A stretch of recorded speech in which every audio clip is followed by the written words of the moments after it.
سنة 1221 ميلاديا 615 هجريا، وتحديدا مع قيام المغول بقيادة جنكيز خان بغزو الدولة الخوارزمية، كانت إحدى القبائل التركية وهي قبيلة قاي المقيمة بالقرب من مدينة مرو قررت الهجرة إلى إقليم أذربيجان في شمال إيران بصحبة السلطان جلال الدين خوارزم شاه، ومن هناك انتقلوا إلى نواحي مدينة أخلاق. استمرت قبيلة قاي بزعامة قائدها سليمان شاه في الترحال في شرق الأناضول وشمال بلاد الشام سعيا للحصول على أراضي لأنفسهم، واتجهوا إلى قلعة جعبر بالقرب من مدينة حلب، وهناك تولى زعامة القبيلة من بعد سليمان شاه ابن أرطغرل سنة 1230 ميلادية 627 هجريا. تفرقت قبيلة قاي واتجه جزء منها بقيادة أرطغرل وأخوه دندار إلى الأناضول مرة تانية، وأقاموا حول مدينة أرزنجان.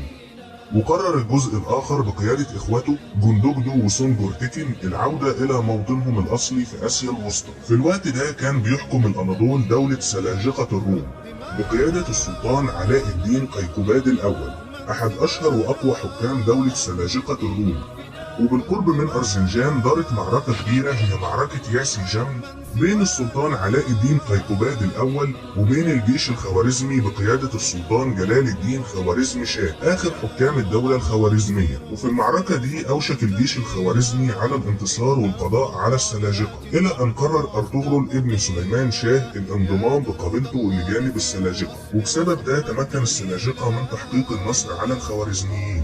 وبعد الانتصار في المعركة أعجب السلطان علاء الدين قيقباد الأول بأرطغرل وجنوده وشجاعتهم في المعركة، فأرسل بعدها أرطغرل ابنه صاوجي إلى السلطان يطلب منه توفير أراضي لقبيلة قاي للاستقرار فيها. وكنوع من المكافأة منح السلطان علاء الدين قيقباد الأول المنطقة المحيطة بمدينة سوغوت والواقعة على الحدود مع الإمبراطورية البيزنطية كإقطاعية ليه ولقبيلته، فانتقل إليها أرطغرل واستقر فيها مع أفراد قبيلته.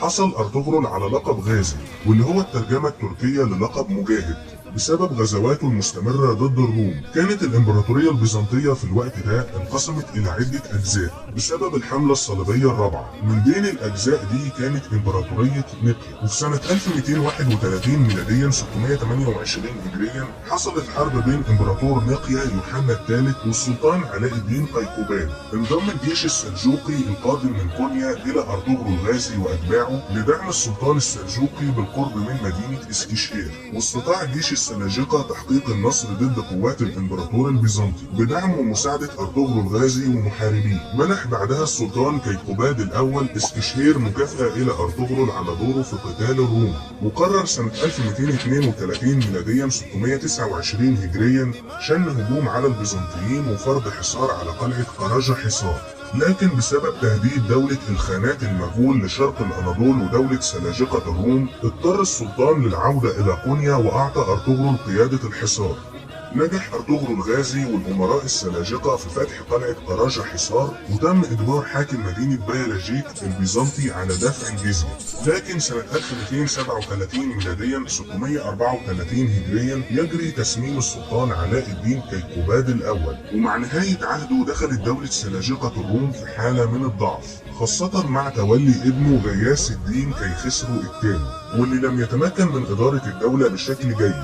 واشتبك مع جيش المغول بقيادة باي جمويان أحد أبرز قادتهم في معركة جبل كوسة أو معركة كوسة داغ سنة 1243 ميلاديا 640 هجريا. انتهت المعركة بهزيمة الجيش السلجوقي، وأصبحت سلطنة سلاجقة الروم دولة تابعة للإمبراطورية المغولية. وبسبب ضغط المغول عليها من الشرق وقربها من الإمبراطورية البيزنطية بدأت السلطة المركزية لدولة سلاجقة الروم في الانهيار بشكل تدريجي، وهيؤدي ده بعد كده لظهور عدة إمارات مستقلة في الأناضول عن سلاجقة الروم. استطاع المغول بقيادة هولاكو اقتحام مدينة بغداد والقضاء على الخلافة العباسية فيها سنة 1258 ميلاديا 656 هجريا، واللي تعتبر هي نفس السنة اللي أنجب فيها أرطغرل غازي وزوجته حليمة خاتون ابنهم عثمان. وفي صغره تعلم عثمان المصارعة والمبارزة بالسيف، بالإضافة لتعلمه ركوب الخيل والرمي بالأسهم، وكان أمهر إخواته في المجال ده. قرر أرطغرل إرسال ابنه عثمان إلى الشيخ كدابالي لتعليمه القرآن والعلوم الدينية والشرعية. تقرب عثمان من مشايخ الصوفية وتأثر بيهم،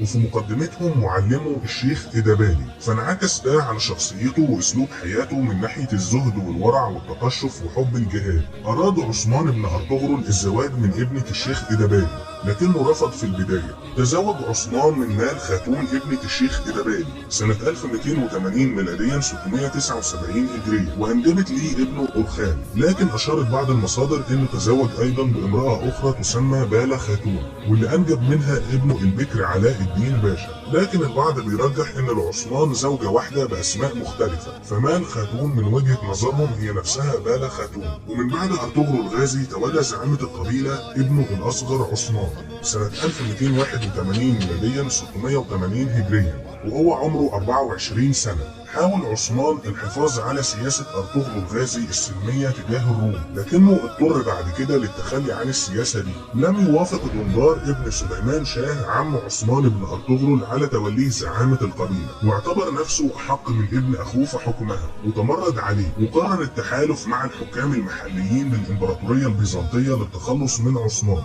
لكن انتهى الصراع بينهم بمقتل دندار وانفراد عثمان بزعامة القبيلة، وأصبح هدف عثمان الغازي هو فتح أراضي الإمبراطورية البيزنطية والسيطرة عليها، مستفيدا من إعادة توحيد الإمبراطورية مرة تانية، واستعادة الروم للقسطنطينية من إيد الصليبيين، وإهمالهم للمناطق الحدودية في الأناضول اللي كان بيحكمها مجموعة من النبلاء المحليين، واللي كان كل واحد منهم بيسمى تكفور، ومن بينهم حاكم مدينة إينيدول آيا نيكولا، اللي كان معادي لوجود الأتراك والمسلمين بالقرب من أراضيه، وشعر بالخوف والتهديد من تزايد قوة عثمان غازي، وأمر بشن عدة غارات على أراضي القبائل التركية الموالية ليه. وبعد التشاور مع أهم قادة القبيلة قرر عثمان مهاجمة آيا نيكولا، وتقدم للاشتباك معاه عند منطقة بتسمى تل الأرمن سنة 1284 ميلاديا 683 هجريا. عرف آيا نيكولا بخروج عثمان غازي لقتاله، فقام بإعداد كمين ليه عن طريق استغلال التلال المحيطة بأرض المعركة.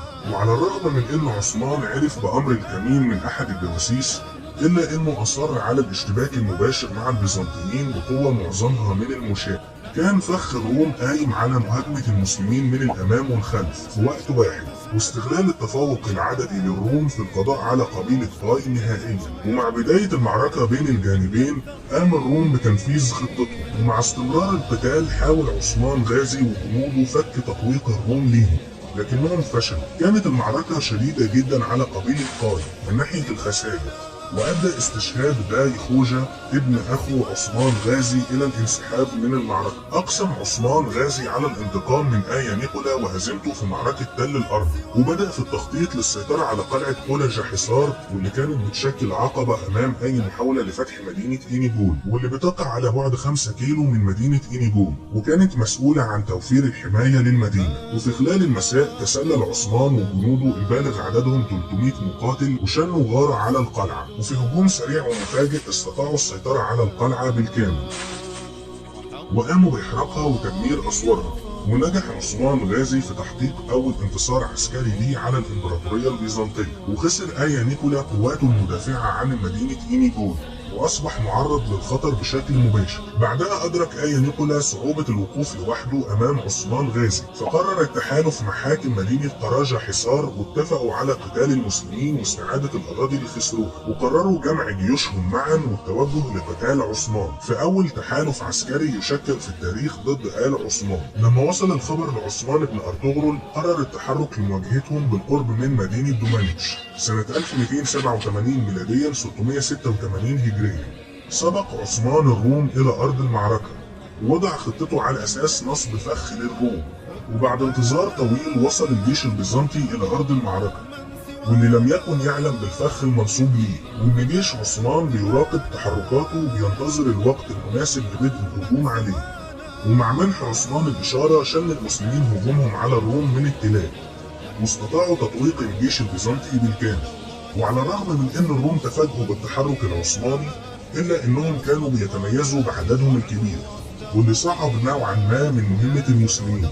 لكن استطاع افراد قبيلة قاي تحقيق خسائر كبيرة في صفوف الروم، واللي بدأوا في التراجع. لكن في الوقت ده اصيب صوجي اخو عثمان بن ارطغرل واستشهد. بعدها ارتفعت حماسة المسلمين وغضبهم ضد الروم، واشتد هجومهم عليهم، وتم قتل بيلاطس قائد الجيش البيزنطي. واللي بعد مقتله انهارت معنويات الروم وهربوا من أرض المعركة. واستمر المسلمين في ملاحقتهم، وانتهت المعركة بانتصار حاسم لعثمان غازي وقبيلة طاي، وهزيمة كبيرة للروم. أدى الانتصار في معركة دومانيتش لتحقيق شهرة واسعة لعثمان في جميع أنحاء الأناضول. استغل عثمان انتصاره الكبير في معركة دومانيتش وتحرك لفتح مدينة قراجة حصار عقابا ليهم على مشاركتهم في التحالف ضده، وقام بحصارها سنة 1288 ميلاديا 687 هجريا. وبعد مدة طويلة من الحصار استطاع عثمان غازي والمسلمين فتح المدينة والسيطرة عليها وضمها لدولة سلاجقة الروم، وقام بتحويل كنيستها إلى مسجد، وده كونها فتحت بالحرب ولم تستسلم. بعد الانتصار ده منح السلطان غياث الدين مسعود لقب بيك إلى عثمان بن أرطغرل، وأقروا على حكم كل المناطق اللي قام بفتحها، وأصدر مرسوم يعفيه فيه من كل أنواع الضرائب، وأرسل إليه 100,000 درهم بالإضافة لعدة هدايا. واعترف السلطان السلجوقي بحق عثمان بن أرطغرل في أن يذكر اسمه في خطبة الجمعة في المناطق الخاضعة ليه، وأجاز ليه سك العملة باسمه. وبكده أصبح عثمان بن أرطغرل ملك من الناحية الفعلية، ولا ينقصه إلا الحصول على اللقب الرسمي.